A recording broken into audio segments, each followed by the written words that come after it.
The game plan for this morning is here's our AI workshop outline. And again, if you need to be closer, don't be shy, come on up. But we're going to do just a high-level, quick, cursory preview, a preview of all of this. And so I'm just going to kind of show you, this is what we're going to learn today. And I'm going to also show you like some, we're going to go all the way through here in like 20 minutes real quick. I'm just going to give you a preview of all this, and I'm going to show you something that is like, great. It's great. It's great for me. It's new for me. Like even we did this workshop at Fresno State June 6th, and even since June 6th, like my skills have advanced and AI has advanced, and it's like, oh, I'm doing new stuff today, July 11th, that I wasn't doing June 6th, and so you're going to see that. So we're going to do a cursory, just quick cruise through this. And then after we've done that, we're going to drop back in. We'll take a little break. We'll drop back in, and we'll dive into each of these with more depth. And you'll also be able to ask questions and dialogue with us, because this is, again, really about you. And it's about you gaining value. And it's our responsibility, my responsibility as a professor, and Dr. Alex Liu also, to moderate and manage the collective direction and speed of learning in this environment. It's your responsibility to learn and to ask questions. And so there are no bad questions, but if somebody is like asking too advanced questions or too slow of questions, we'll just say, hey, those are good questions. Let's meet one-on-one afterwards, because we got to move the group forward. And so that's our responsibility, and your responsibility as professors, and your responsibility is to ask the questions and to be engaged. If you want some candy at any time, or the beef sticks, or the granola bars, come on up and get one. And occasionally I'll just throw some out because it's fun. So, does anybody want a piece of candy? Let me see a hand if somebody wants some. All right, we got a couple of people. Okay, where's that hand? Ready? Yeah? All right, where's another hand? I saw a hand over here. No? Yeah? Is that a hand? No, you're pretty close. Okay, here we go. All right, where's another hand? Ready? All right, I'll take it. Another hand back here. You ready? You ready? Nice up, everybody. All right. John wants one. All right, in the back. One more. Okay, here we go. Long shot. These don't fly well. Here we go. Here, you get to choose. You came up front. Ooh. We also have a Mr. Beast Feastables in limited supply, so if that doesn't motivate you to get up here, I don't know what does. And so after we've done this cursory preview, we'll drop into more depth, and we have computer science students from Fresno State and also Dr. Alex Liu. Dr. Alex Liu, if you could stand up and just wave to everybody. There we go. He's a professor of computer science at Fresno State, and so after that we'll do a panel and we'll go through things in more depth, and each of them will present in more depth on each of these things. Okay? And I want to do that because some people are at different levels in their skills, and so some people maybe already have the fundamentals, and by seeing the advanced stuff they'll be motivated, like, oh, I want to hang out for that. Or maybe you'll be like, hey, I got all this, I don't need to spend my Saturday here. So that's why I want to do this preview. So the first, sound good? Any questions? Thanks. My name's Todd McLeod, and I started out on Van Ness, right over here between Shields and Clinton in 1971. So been in these areas, been in these parts a long time. All right. Any other questions? Yeah.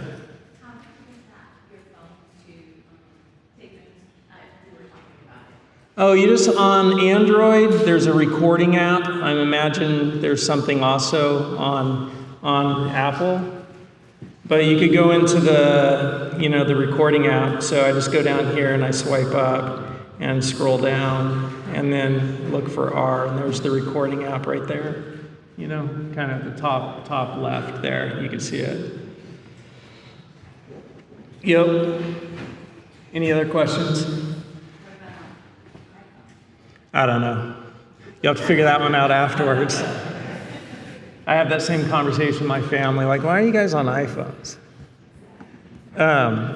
All right, so the first thing is basic. These are skills. They're practical, they're applicable to help you be better with AI. And the first thing you need to know is you want to have a conversation with AI, you just want to talk to it. And that's different than using Google, the search engine, where we'd keep everything really short. Google, the search engine, was like best restaurants near me, or restaurants near me. You had to conform to the machine as a human. Now the machines conform to us. We're in a different era. We've gone from the age of information to the age of understanding. The age of information was the internet, the World Wide Web, and search engines. The age of understanding, right, is that machines have synthesized all of the material on the internet, the World Wide Web, in the world, and they're returning understanding. Okay? So we had a problem as humans with the age of information. We had information overload, right? Oh my God, millions of results for this search. You'd read the first two. In the age of understanding, AI has read all of the results and says to you, based upon everything I read, here is the synthesized understanding. And so we no longer have to conform to machines like we did in the age of information. In the age of understanding, machines conform to us. What's that mean? We could speak natural language. That's the word we use in computer studies, right? We could speak natural language and the machines understand this. Natural language is what you and I talk all the time. So skill number one, main takeaway, is have a conversation with AI. Right? In the past, we would use these short, truncated short phrases, best restaurants near me. Today, with the age of understanding, what we do is like, my wife and I have an anniversary coming up. I want to take her out for dinner. I'm willing to drive anywhere in Fresno and Clovis. We like ethnic food from different cultures. We like spicy. We don't like fish. She has a shellfish allergy, right? And we like healthy. You know, we don't need fancy, but we want good. We don't mind a hole in the wall. What restaurants do you recommend?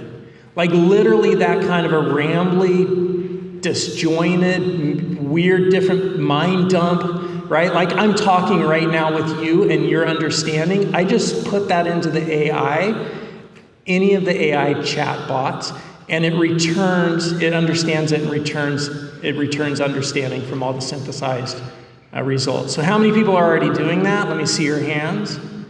And how many people that's like, wow, that's kind of useful new information for me. How many people got some from that? Okay, that's great. So just getting a little temperature on the room of where people are at with their skills. So just have that conversation with AI. And there are many different AIs out there. Okay, so different companies for cars, Ford, Toyota, Mercedes, BMW, different companies for AI. OpenAI, Anthropic, Microsoft maybe, Google for sure, right? And these different companies, just like different car companies have different cars, these different AI companies have different AIs. So Google has what? Google's is what? Gemini, right? And OpenAI makes what? ChatGPT. And Anthropic makes what? Claude, okay? So just like Toyota makes the Camry, or I don't know, the Tundra, or the Tacoma, right? Or BMW makes the M series, right? OpenAI makes ChatGPT. Anything we need to do about that, Chris? Am I doing something wrong? Yeah, I got Chris. Sometimes you want humans. Just getting a little bit of like, we'll see if it keeps going. Chris, you hear that? Yeah, what do we got to do about that? It's like a cable that's not plugged in well or something? We'll see if it keeps going. All right, so there's ChatGPT. In my order of preference, Claude, that's my number one. And you could ask, when we have the panel up there, number one's Gemini, Claude, Gemini. And those are like my two, and then ChatGPT for throwaway, and then Elon Musk's Grok, right? And am I forgetting any? Anyhow, there are different ones out there you can use. Have a conversation with it. Skill number two is you want to provide content, okay? Content, context, content. You can upload anything. You could take pictures of your fridge and say, tell me what to make for dinner. You could upload those pictures. You could upload documents. PDFs, spreadsheets, right? Like whatever, you could provide it a lot of content. So that's another big takeaway. And that was like a aha moment for me a year or two ago. Like, oh my gosh, I just uploaded 10 spreadsheets and asked it to do an analysis of this business, and it's incredible. It returned all the financial ratios. Okay, so you can upload content. That's skill number 2. How many people are already doing that? Let me see a show of hands. Okay, how many people that's like, what? Take a picture of my fridge and ask it what I can make for dinner. That's cool. All right. And so the way that you do that, just so you could get quick eyes on, is I'm going to go to my phone, and here at my phone, I could go to my AIs, which I have right here, and you can see I've got Gemini and Claude and Grok and ChatGPT, and I could go into Gemini, and then I could, click on this plus sign, and I could go to my camera, and I could step back, and I could take a picture. Let me bring up this part, actually, here. All right? I could take a picture. Boop. And then I could upload this picture. I'm going to attach it. And I could hit my little microphone button. So that bottom microphone right here in Android. That one right there. Not the one next to the up arrow. But that bottom microphone allows me to do voice to text on Android. Maybe there's something similar on Apple. What is going on in this picture? Question mark. And I just added text and a picture. So the takeaway here is adding content. So now, and I could do this with my fridge. I could do this with my new water heater, which is a heat pump water heater in the garage. Took like 8 pictures, the model and everything. I said, please produce a document that my contractor can use to install this.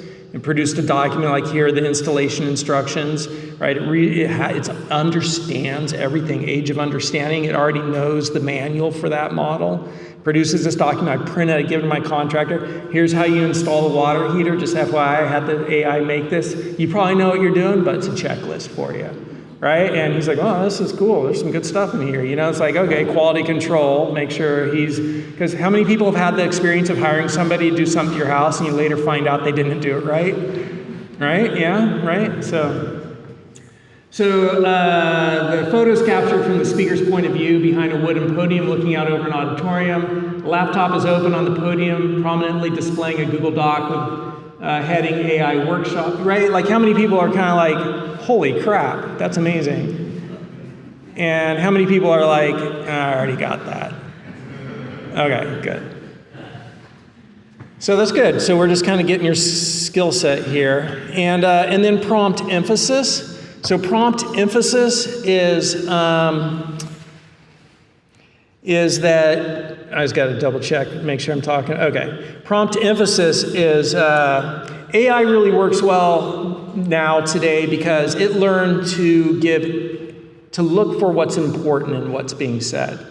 So prior to 2017, it treated everything equally. All the text, all the content it was given, it treated it equally. And then in 2017, a paper came out called, I always forget the name of it. What is it? Attention is all you need. Attention is all you need. Thank you, Dr. Alex Liu. And this paper said, attention is all you need to make AI good. And if the AI knows what to pay attention to, then it's able to understand things better, more effectively. What does that mean? So when I talk, you, in your mind, learn you've learned what to pay attention to and what to discount, right? What to give more emphasis to. And the way I communicate also tells you what to pay more attention to. And the frequency with which I say something helps you understand what to pay more attention to. So if I was to ask you right now that we're talking about paying attention to certain parts and not to other parts in content, and I'm giving you content right now, and if I was to ask you, what are we talking about? Somebody tell me. I'm going to ask you, what are we talking about? Somebody tell me for a piece of candy. What are we talking about? Paying attention. Critical part being what they're looking for. Yeah, paying attention. And what are we looking for? What's the thing we should pay attention to? We do that as humans when we communicate and when we, both as the sender and receiver, right? And computers now do that after 2017, and attention is all you need, this paper that came out of Google, right? Who got the piece of candy? I think you got it. Why don't you come up and pick the one you want?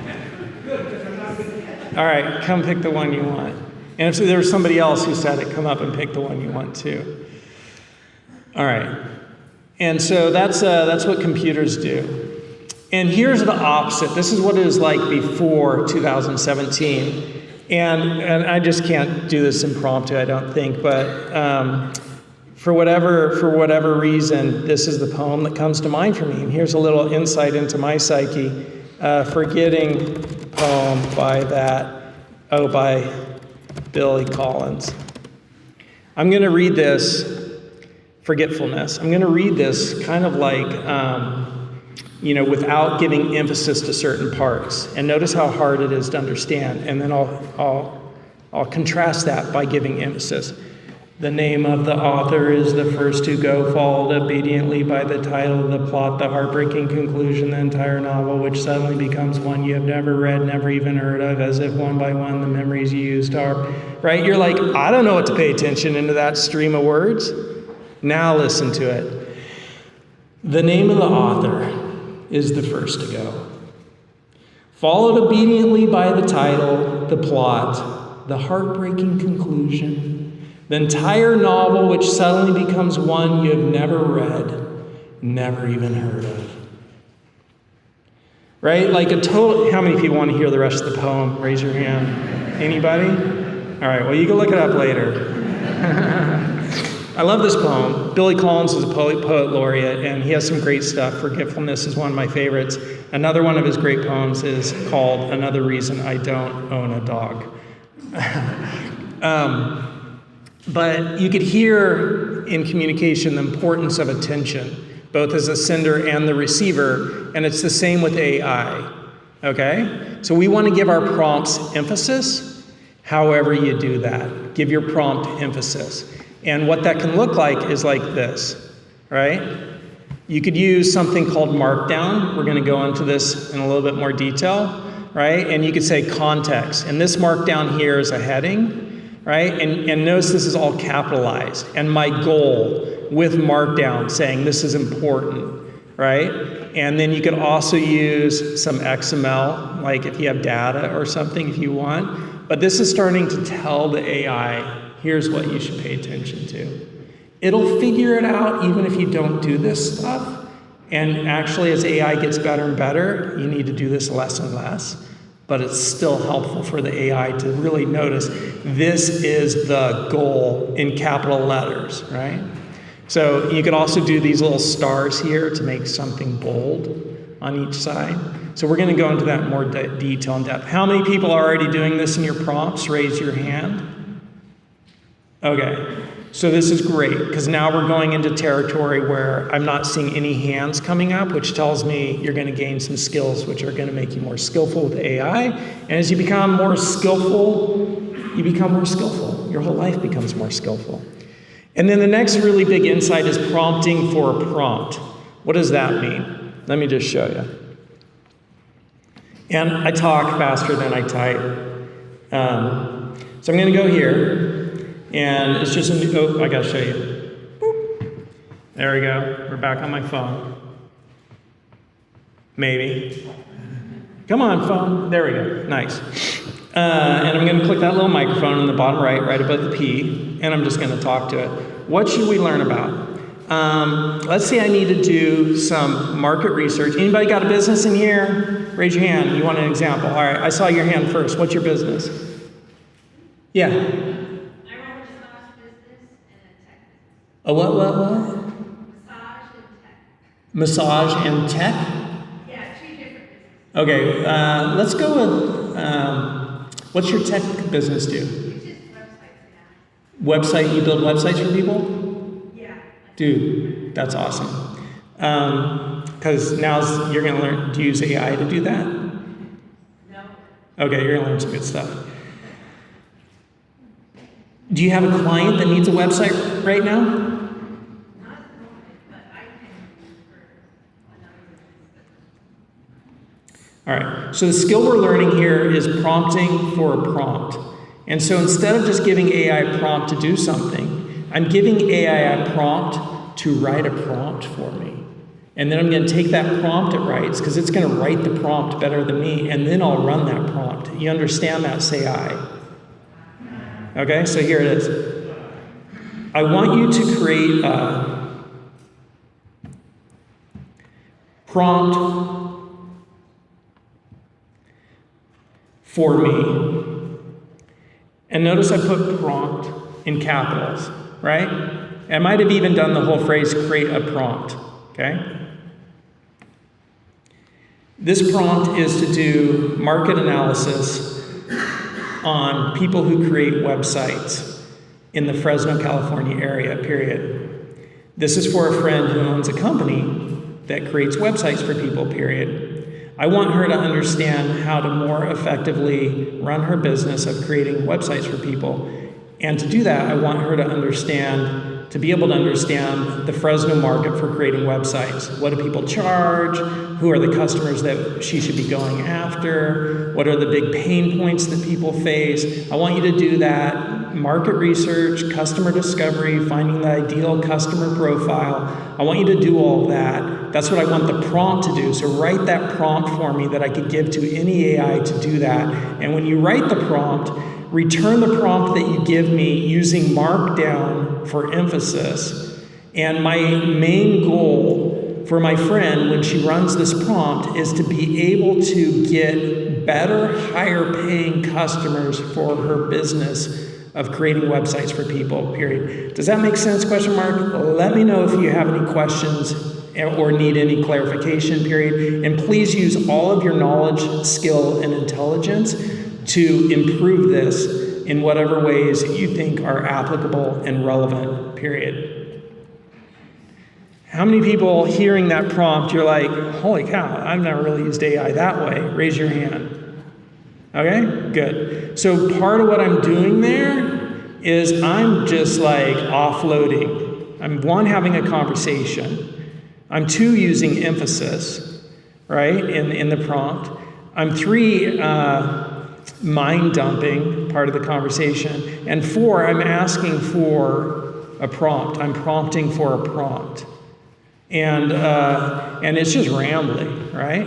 And so I'm just going to run it and see what it does with it. And it won't always return the results that I want. And so I have to iterate. Like, okay, that's not quite right. Give it to me again. And so AI is great. Here's good news. But it's flawed. And humans in the loop, HITL, this is a phrase we use in computer studies, humans in the loop. You still need humans in the loop because AI will help you go where you want to go and help you get there more faster, but it's not at a point where it can do that without guidance and direction. Like you have to nudge it this way, you got to nudge it that way. All right, so let's see what it says. Context, objective, and so it didn't give it to me as Markdown. Please give that to me as Markdown, period. I want the output to be Markdown that I can copy and paste into another chatbot. And the terminology there is chatbot, LLM, large language model, AI. You could use any of that terminology. And so it wasn't perfect there. It didn't give me the Markdown. And I want Markdown, so now there's the Markdown. And you can see it used those pound symbol hashtags, use the asterisks for different emphasis. And then I could copy this and I could run it. And look, this is going to be a way better prompt than probably I would have written. And way faster. It's more structured. I can look through it and improve it. But that's where that iterative back and forth collaboration between you and the machine and AI, in my experience, still very much needs a human at the wheel. It'll help you get places, like a car will help you get places, but you have to help decide which roads you're taking. Even when Google Maps, sometimes Google Maps gives you the wrong route, you're like, no, I'm not driving that way, right? Like, you're the CEO, you make the decisions. All right, so I'm not going to run that prompt, but how many people that's a useful skill, raise your hands. All right, sweet. Yep, let's hear it. So at that juncture, would you just copy and paste it to another program? Yeah, I would just start a new chat. Hold on. I understand that there's actually another program coming up that combines all of the different programs. Are you using that yet? Probably. And when we get our panel up here, somebody has a link to a web page, which is all the different AI tools. But yeah, I could just copy this right here. I could just start a new chat. I could paste it in right here, right? Or I could take it and go to a different engine. It doesn't matter. When you do a new chat, there's considerations about that, pluses and minuses, which our panel can explore. So if you want to make a note of that and follow up on that with the panel, we could do that. That's a more in-depth question. Yeah, is it a good idea to kind of keep a running collection of your previous markdown that you've generated? Yeah, and there's an easier way to do that called projects, and it has different names and different AIs. And depending upon what you're trying to accomplish, if it's a larger kind of thing, it's going to be a canon, a body of knowledge, an organization. You could start to figure out how to structure all of that information so that it's readable, accessible, usable. And again, a deeper question for our panel, so make a note of it. When the panel gets up, we can go into it. Any other quick questions? Yep, come get candy if you ask questions, I insist. You have to. It's the cost of asking a question. You got to come up and get a piece of candy.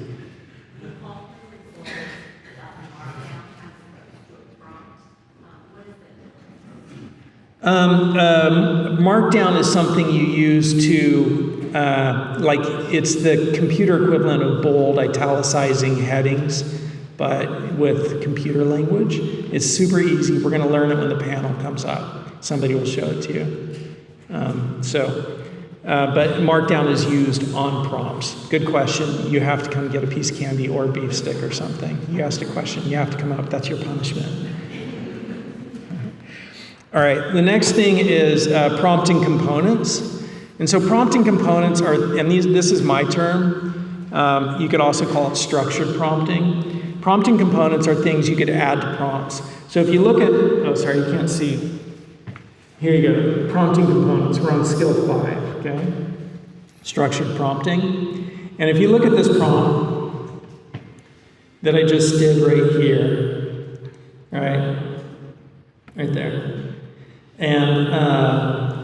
and here when it gave me the prompt it created, I guess we'll look at the markdown one. Here it says context, it says objective. Those are prompting components. You know, like you could also say goal instead of objective. And so you could use prompting components to start to just sort of like convey pieces of information. Roll's another one, right? And so you could say, hey, and you know, or you could say, tell it to me, explain to me like I'm 5. That was like a popular thing to say when AI first came out. Or, hey, I want you to take on the role of Einstein or of, I don't know, Steven Tyler. Is that his name? Aerosmith? Right? Like, I don't know why that came to my mind. Psychology. You're getting all kinds of insights into my psychology right here. It's like a public Rorschach test. You know, so, you know, you could do role, you could do goal. And so here are some of them. There isn't like some canonical list of these are the 21. They could be whatever you want them to be. But common ones are context, role, and goal. Hey, here's the context. I'm giving a speech, I'm giving it to these people, blah, blah, blah, I am this person, that's the context, right? I want you to take on the role of the world's best speechwriter. I'm telling this to AI. Take on the role of the world's best speechwriter, and my goal is to deliver a speech which is short and engaging and funny and leaves them with one main takeaway. Right? So I use prompting components to kind of structure my prompt, structured prompting or prompting components, whatever you want to call it. I use prompting components to do that, and the 3 main ones I used were context, role, and goal. Right? You might also say audience, or maybe audience is part of context. You might have constraints, you know, but don't do this, don't do that. You know, you might have scope. I kind of provided some scope. Keep it short, you know. You might have assumptions or what to avoid or edge cases. You might have tone, style, level of detail. how you want it structured, how you want it output, right? So there's these different components you can use. You have access to this outline. You can look at all these. Sometimes I'll just copy that entire list of all those components and say, hey, use whatever. These will improve the prompt, right? And then it looks through them and says, oh, use these. Okay, great, perfect. Like, part of using AI is getting into the seat of being a CEO, where you just tell it to go do stuff. Go do that. And then it comes back and you either say, great, like it, or you say, no, like this, right? And you just have to figure out how to kind of structure. Is that Vern? Hi, Vern. Welcome. We have another professor here from Fresno City College, our cybersecurity professor joining us. Vern. He's great. If you ever want to learn about cybersecurity or know anybody who does, you can talk to him at one of the breaks. All right, so that's prompting components. Anybody, how many people are already using some of those? Raise your hand. All right, cool. How many people, that's new information for you? And how many people aren't raising your hand? Don't raise your hand. All right. And now the next thing is you can provide examples when you're creating prompts. And so if you want it to do something a certain way, you could say like this and give it an example. Yeah, you're seeing that screen, cool. So here, if I wanted it to do something a certain way, like I want you to blah, blah, blah, blah, blah, and here's an example, and I use a little XML here to sort of like mark for the AI what the example looks like. Again, as AI becomes more advanced, you don't need to necessarily include that, but it'll always still just be helpful if you sort of signal to the AI in some way, this is what the example looks like. So this example is like, I want you to replace personally identifiable information, PII, and you can see here is the original info, and then that would be all the personal information that's been replaced with X's, right? And so I'm giving it an example of what I'm wanting it to do, and then it's like, oh, okay, I get it. That's what I want you to do. How many people already do that sometimes? Raise your hand. Okay, cool. And I'm just going to assume for the rest of you, that's good new information. So that's providing examples. Here's the next thing you could do with AI. You could run a simulation. How many people are a little bit overloaded? Raise your hand. How many people are like, this is great? Raise your hand. Okay, cool. Next thing you could do is you could run, and remember, we're going to go into more depth as we bring our panel up and revisit each of these, but this is a high-level overview. Running a simulation is you could ask AI to take on a certain role and interact in a certain way. And the best way I want to just explain this is to show you my classes and lectures. And we'll go into my AI class and lectures and assignments. And we'll just come down here and we'll do like week 11. Keyword vocabulary.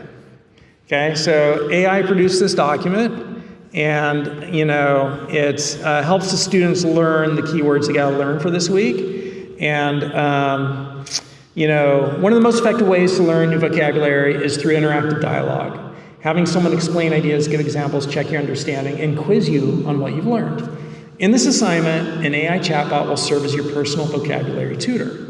You will paste a specially designed prompt into an AI chatbot, then provide a list of 19 keywords. From the chapter, the AI will then teach you each word, help you connect each concept, check your understanding, quiz you at the end, right? Instructions. Open your preferred AI chatbot, Claude, ChatGPT, Google Gemini, Copilot, blah, Perplexity, Grok, whatever. Copy and paste the tutor prompt. So here's the prompt. And then students could copy this, put it into whatever chatbot they want to use, and now this chatbot is going to run a simulation, okay? This is the next skill we're learning. You can create chatbots to run a simulation, right? And here's the role. It's telling the chatbot that the chatbot is an enthusiastic, patient, and skilled vocabulary tutor specializing in AI and technology concepts, right? Here's the goal. There they are. Ask the student to provide their list of keywords, teach each keyword, check their understanding, right? Audience, context, right? Format, phase 1, phase 2, and then grouping and pacing. Look at how long this prompt is. Take me forever to write this, right?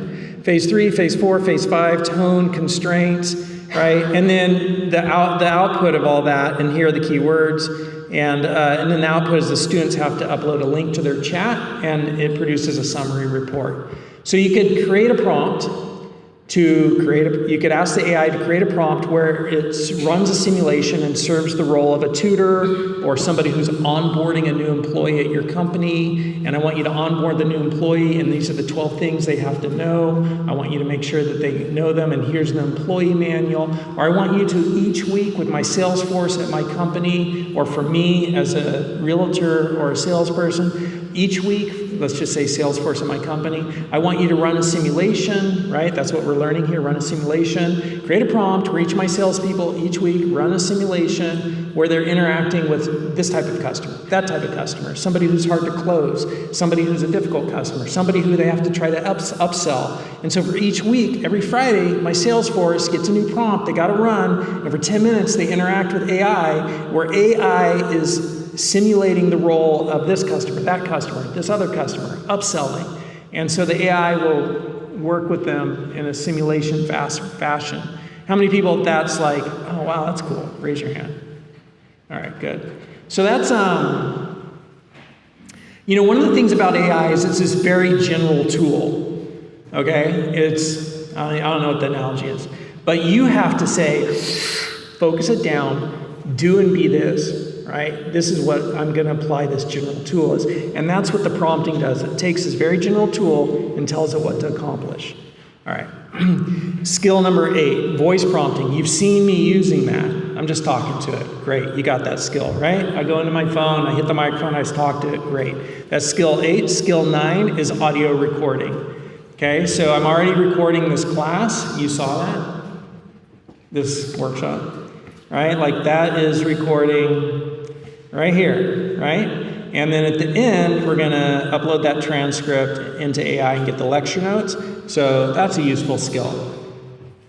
And that is skill number what? 9. Skill 10, be skeptical of output. AI is going to steer you wrong, okay? I have used AI like so much. I use it like every day. I was in Hawaii for a week with my family on vacation, and I think I used it. I certainly probably used it every day, but I worked on it every day, working on stuff. And I have to guide it. I have to direct it. I have to adjust it. And sometimes the output will be completely wrong, like hallucinations. Hallucinations are when AI just makes stuff up, gives you court cases that never existed, gives you links to things that don't exist. That's becoming less and less common. Maybe still sometimes it happens, but it could go in the wrong direction is where you have to be more engaged with it. Or it could give you the wrong output. Like that's not exactly what I'm looking for. I want it to be more like this. And it could do it very confidently. So it could be confidently wrong, or it could be confidently misdirected. And so that's where you need to be the CEO. And so with my wife, we thought it'd be fun to create some books, right, for our kids. And we had this idea, and so we, started doing it, and it's like, okay, this is going to be great. This is what the story's going to be like. I'm like, well, that doesn't make sense. Like, she just finds this coin. The character just finds the coin randomly at a shipyard, and that's what the entire novel turns on, a randomly finding a coin that's so significant. Like, people are going to be like, well, that's convenient. Like, I don't buy that. And the AI is like, yeah, you're right. That is kind of convenient. Let's do it this way. And then I'm like, why don't we do it this way? And it's like, yeah, that's a good approach. I like that. Let's do it that way. So you have to kind of, be the CEO, and you kind of, I don't know, when you get to my age of life, like when I was young, I used to look at the world and I'd be like, I don't understand what's going on in the world. Like everybody understands stuff. And now, like I used to look at university students and I'd be like, they've got it all figured out. When I'm a university student, I'll understand what life's all about. Now I look at university students, I'm like, you guys don't know what's going on. And I still, like, the more I've learned, the more I understand how little I understand. The more I've learned, the more I understand how little I understand. Okay? And I now will interact with people who haven't gained the experience and knowledge and skills that I have with benevolent patience, where I'm just like, okay, so let me show you how to do this. And that's kind of like the role you have to have with AI. Like, it's not at your level yet, and you have to be watching it and guiding it and telling it this way, that way, this is how it should be, So, yeah, question. Yeah, I was wondering, is the AI like learning and getting to know you better as you work with it? Like, for example, say you try to do the book thing again later on, would it make a better outline because of what you had said previously, or is it like set every time? That's a great question, and that's part of what the panel will cover, is how do we start to get a machine, the AI, to be able to achieve more desirable output, all right? And there's this art to that, and at some points you just say it's not there yet, and at other points you be like, this is great. And you could craft and control how it perceives you and what it's working on, what information it's using to produce the outputs, determines the output. So the panel will get into that. Just ask. All right, so we did voice prompting, audio recording, being skeptical of output, tools we'll get into at the panel, and the last, troubleshooting we'll get into at the panel. And the last thing I just want to show you is agents and Claude. Thank you for punishing yourself and coming and getting a piece of candy. Anytime you ask a question, you must get a piece of candy, or a beef stick, or a granola bar. Last thing I just want to show you is agents and Claude. So how many people have heard agents? Okay, and agentic, that word was a little weird for me when I first heard it, like, oh, that's a new word, I don't really understand how this word works, agentic. All right, how many people have heard agentic? So this is kind of synonymous, agents, aka agentic AI, is AI that's using agents. And what an agent is an analogy for me is just thinking of James Bond. James Bond is a secret agent. Who's he an agent for? He's an agent for His Royal Highness's Majesty's service or whatever, right? For the United Kingdom. He acts on behalf of the United Kingdom. The United Kingdom wants to achieve certain objectives, and James Bond goes out as an agent of the United Kingdom and gets things done autonomously, makes decisions, takes actions in the world, doing things. That's what an agent does. And that's what James Bond does, and that's what agentic AI, agents that are AI do. They go out into the world and they do things and make decisions and take actions on your behalf. They get stuff done, okay? What does that look like? I could tell it to order a pizza. Hey, go order a pizza for me and it'll go on the web, it'll find that, it'll order the pizza one, do you want this pizza or that? I want that pizza. It'll order it and have it delivered to my house. Okay? Or I could say, do this market research, and it'll launch. The other day I had some insane, 64 agents writing software code. I took a picture of it. Maybe I'll try to find it and show it to you.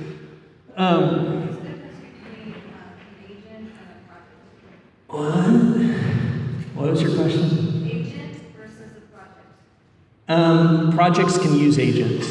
And projects are where you kind of collect all of information related to one thing you're wanting to accomplish. I'll just show you that in 1 second. And then agents would run when you're trying to accomplish a task.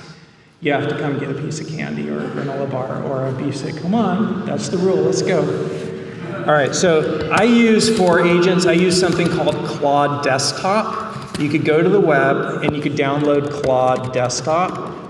Okay, and you can download, and Claude is made by Anthropic. I think Anthropic is the best, and Claude's the best. And in here, when you go into desktop, you have home and you have code. Code is for people who have studied computer science, okay? So for most of us, we're just gonna be in home. And then in home, you could have chats, right? So here are all my chats. And you could also have projects. And so here are my projects. And I have a project for Claude Wren, which is this book that my wife and I were like, hey, that'd be fun, let's write that. And then I have one here for a business project that I'm working on. And then I have one here for landscaping around my house and how often do I water stuff and what are the drip irrigation stations and whatever they call them, how often do they run and how many 1 gallon or half gallon emitters are at each plant or tree, and what's the water looking like, the moisture looking like on the plants. I could go into that.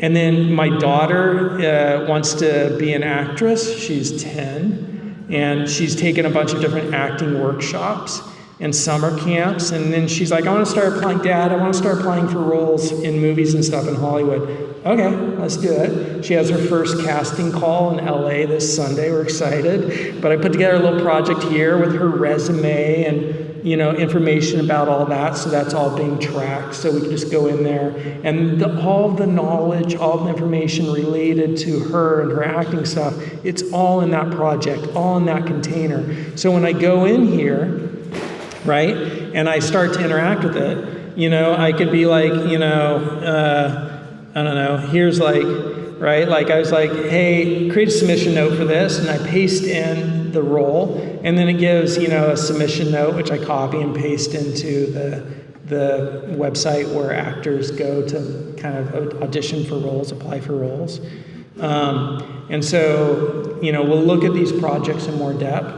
And then here's a project for creating ideas for businesses. I have an idea for a business, and I could just list out all my ideas, and then it goes and does research and vets it against a rubric and gives me a score on 0 to 120, like what is the possible viable potential of this business. And then this does deeper business analysis. Once the idea vets here, it does deeper business analysis. So you could create these projects, and to illustrate, like here's the book project. I gotta choose carefully because let me just see which one. I guess my house landscaping would be a good one, and we could create one here towards the end. But I could come in here and ask it questions, and it launches agents. How many people have worked with this? All right, just a few. All right, so we'll see this at the end of the day, and how many people are interested in that? Like, oh, I want to see how to do that. Okay, so we'll see that too, and we could guide that with the panel. But this is like really what I've really learned since June 6th, and for me, it's relatively new, and I taught AI in the spring, an entire semester class.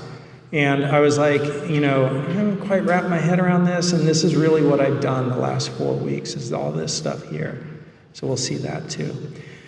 All right, so that's a high-level overview. That took 50 minutes. I was hoping 20 to 30, but I hope you got good value from it. We're going to take a short break, and then when we come back, we could drop into those. I think people have the first 3 pretty good, but we'll just check, and if anybody wants to get a little more information about the first 3, and then we'll just go deeper on the rest.